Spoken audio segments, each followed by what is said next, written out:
What is artist management?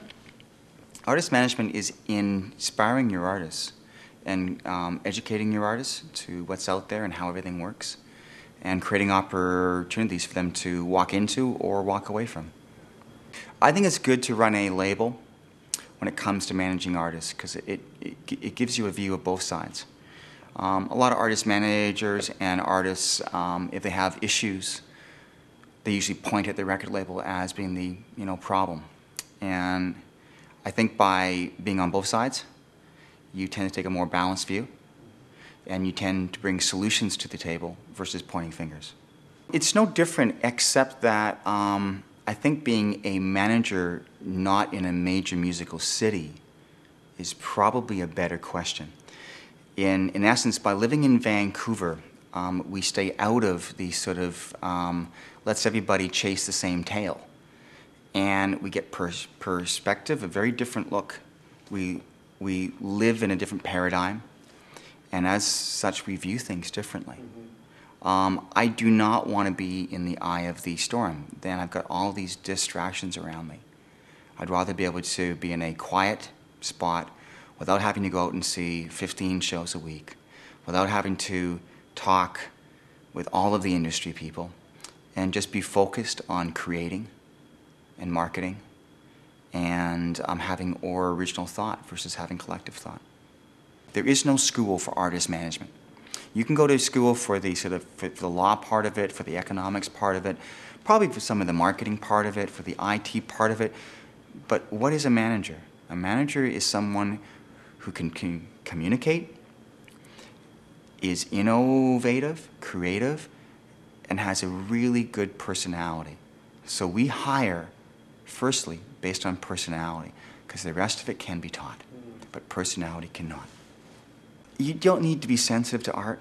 You don't need to be musical, because music's intuitive.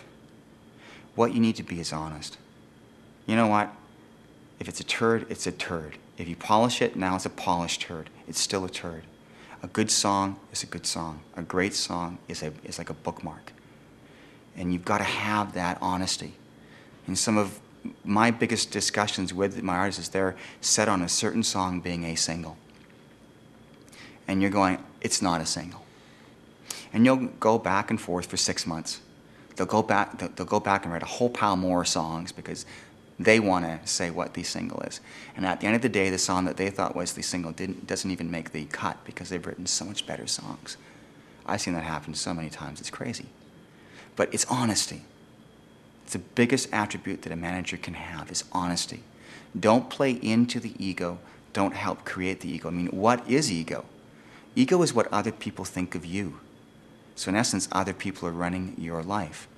And if you put it like that to like an artist, they begin to understand it. So it's not about being yes people, it's about being honest people.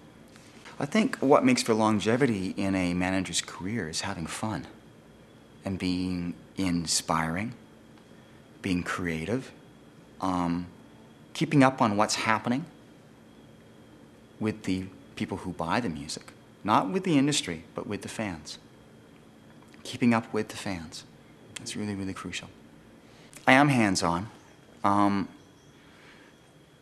but the fact that we work in management teams, I think managers can work with 5 or 6 different artists. Yet, I think if a manager's solo, they can't even work with one.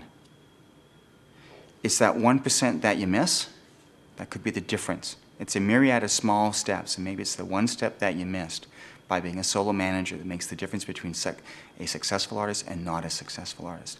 If you work in teams, chances are you won't miss that because there's more eyeballs and more brain cells being focused upon it. And every little tiny thing gets covered. I mean, I actively work with probably within a 1-year time period, maybe 24 artists. And some of it's very hands-on. Some of it's mostly just looking at what's happening, and then if I think of something different, communicating that. It could be helping to create the marketing plan and some of the early thoughts behind it, planting those seeds, and then walking away and just watching. Because you have to, what you never want to do is to own the idea.